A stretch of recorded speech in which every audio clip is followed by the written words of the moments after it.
middle of the park. On the ground right now is Kevin Hines. Paddy Hogan's got a second yellow card,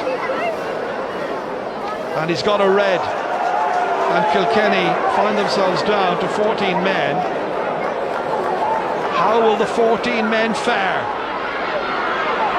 Richie Power comes out, looks to restore Kilkenny's advantage. This one drops short. James Skehill, he looks nervous, he's left it behind again. And Fogarty's taken down. That's a penalty. It looked like the referee is going to give it as a free out. Let's just see this again. James Skehill is in difficulty seriously, as you can see. James Skehill came out. Now that wasn't, he put his head down. The incoming forward, Aidan Fogarty, went legitimately to try and get the ball. Hard to see where there was a foul. It's sad to see the way James Skehill has come off, clearly very seriously distressed as a result of all of that.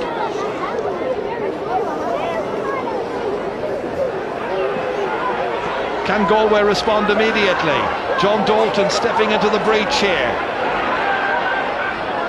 Up towards Power once more. This time Damien Joyce gets his hand to it. Out to David Burke. Well brought down by Tom Fitzpatrick. It's Burke again. Into the forwards towards Tanyan. Almost ran on. Cyril Dolan's in after it. Out it comes to Tommy Welch. He's left it behind to Ger Farragher, and Farragher steals it off him. A little pickpocketing there by Farragher. And it's over the bar. His 9th.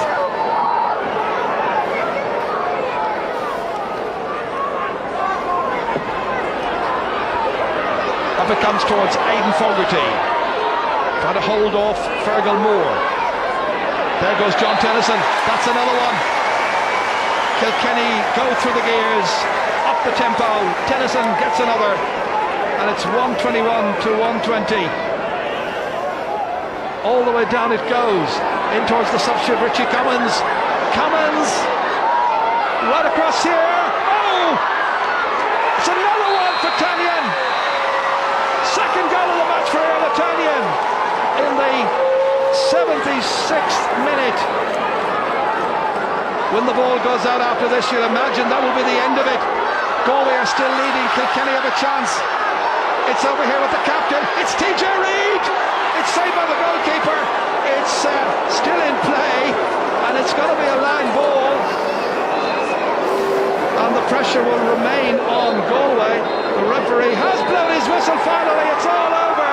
And Galway win by a solitary point. What a second half. The final score, it's Galway 221 or 27 points. Kilkenny 123 or 26. John, that was some victory for you. Yeah, a great day for Galway, Ger. There were shades of the Tipperary match at half time. We're leading by 4. And then we're in trouble early in the second half, conceded a very avoidable goal, went 5 behind, and there was a feeling of deja vu there, to be honest. But in fairness to the Galway players, they learned from the Thurles experience. They dug in, fought really hard. We brought in a number of substitutes who freshened them up and got some vital scores. This is 3 matches lost in 5 now in the league. It's not the normal Kilkenny form. No, I suppose everyone is out to get Kilkenny at this stage, and I suppose that's a big blow to our league hopes. But I suppose we'll keep plugging away, and it'll be a long year yet.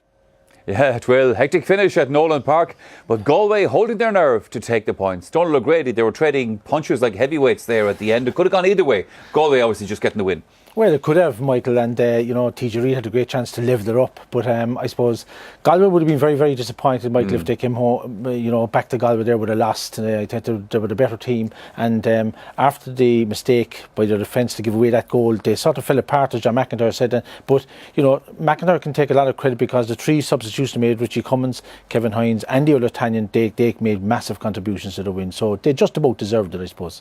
We were talking to Tony Davis earlier on about Mayo and some of the things they do well, some of the things they don't do well. Galway hurling is kind of can be a bit similar in some ways. Well, Galway were always, a very stylish team to look at, right? But the problem is that they do things very, very well, and then they compound it by giving away stupid frees and silly goals and whatever else. And we look here at a situation whereby this Shane Kavanagh comes out, and they have good support play here, and they walk the ball down the wing. Fergal Moore took the challenge there, moved away from it, and Richie Cummins, who came in and was very impressive. Yeah. Ball in, and Tannin held back here and went to the right time, went through then. I know Hogan had gone off for Kilkenny, the full back, and maybe that was a contributing factor, but he did very well, so they're going to score 2-1, and another one coming here, Richie Cummins takes John Dalton the outside and does very well, head up, has a look, and again Tannin stands out so he can attack the ball. Another great goal, and that's what brought Galway back into it, and they fought from there to finish. But we look here now at a situation where 3 Galway players in under the ball, Martin come for weight, so simple scoring chance. And if Galway want to win All Irelands, these are the things they'll have to learn. Silly little mistakes like this, and every time ball comes in, James Scahill, he should have kept going the way he was going. The sideline is your friend. Head for the corner flag if you're under pressure. Silly goal, and Galway really fell apart, and James Scahill hit a puck out straight out to the Kilkenny man back in, and they could have gone out of the game. But in fairness to them, as John Mack said, they hung in there, and a very well-deserved win for them in the end. OK, it was a defeat in Nolan Park for Kilkenny, but Chaff Fitzpatrick said there afterwards, it is going to be a long year. We probably know what's coming down the tracks, and some of the things that Kilkenny did today are the kind of trademark stuff. Yeah, they are, because the thing is they have great support play over the last 5 years. They've built themselves into a great team, and Richie Paul was at the centre of all their good attacks. Held the ball up. John Mulhall, who's been very impressive with them in the last 3 games, difficult angle going away from over the bar, and I think that's the hallmark of the Kilkenny team, is their support play. And every time they get the ball, they look for a player. See John Tennyson make you run from left half back up to that's the 45-metre line, pointed, wanted the ball like a Premiership player, and stuck it straight over the bar. And they were just nip and tuck to the final thing, and Aidan Fogarty here could have maybe levelled it. Goes for the safer option, as he thought possibly. TJ Reid, bit of arrogance maybe, like he had to pass Damien Joyce and Colin Callan, who had come on for James Scahill at that stage, and could have levelled the match. But talking point coming up here in that James Scahill got injured, and we're all delighted that he slightly concussed, but wasn't anything more serious than that. I felt it was a neck injury at the minute, but James Owens gives a free out, very debatable I think, right? And we say Fergal Moore takes down Aidan Fogarty, who knocks the ball into net, so Kilkenny might be a bit aggrieved about that one. Yeah, James I think might need a couple of aspirins going to bed tonight, but apparently otherwise he will be fine. Now, a check on the scorelines in the Alliance National Hurling League. OK, here's Division 1. A spirited performance by Limerick, not awarded with the points against Offaly. Cork with 3 points to spare at Parnell Park. A draw then between Tipperary and Waterford, and Galway with that single-point victory over Kilkenny. And here is the Division 1 table this evening. Donald?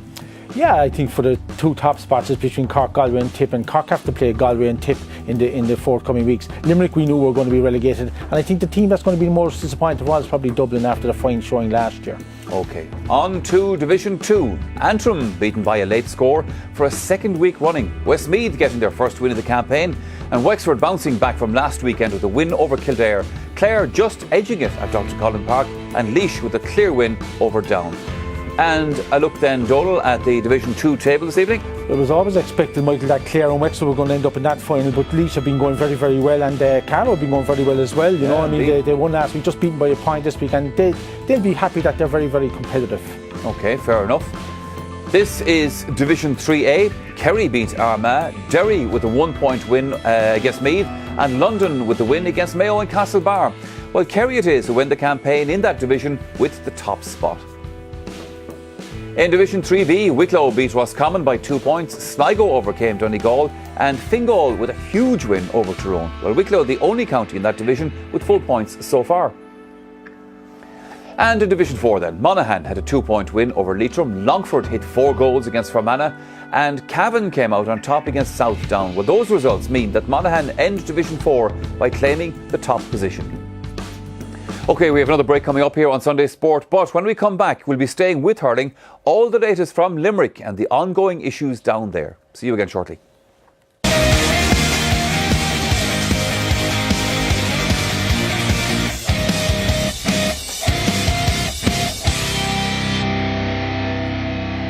And you're welcome back to part 3 of Sunday Sport. Well, it's a sad but true fact that rows within county hurling teams are becoming the norm. Well, last year, of course, there was a bitter battle in Cork between players, manager and county board. Well, it could be a case of déjà vu as the Limerick saga now heads into its 6th month. Well, it began last October when Justin McCarthy decided that he didn't acquire a large number of last year's panel. And communication seems to be at the core of this particular battle on the banks of the Shannon. With the story and this insightful look, here's Marty Morrisey. Storm clouds have been gathering over Limerick for a long time. It's hard to believe that it's 37 years since Limerick last won the All-Ireland Senior Hurling title. 5 All-Ireland final appearances since 1973 reflect poorly on a county that is perceived as a hurling stronghold in the GAA world. Enter Justin McCarthy in 2008. The Cork man is recognised as one of the country's finest coaches, having won an All-Ireland himself in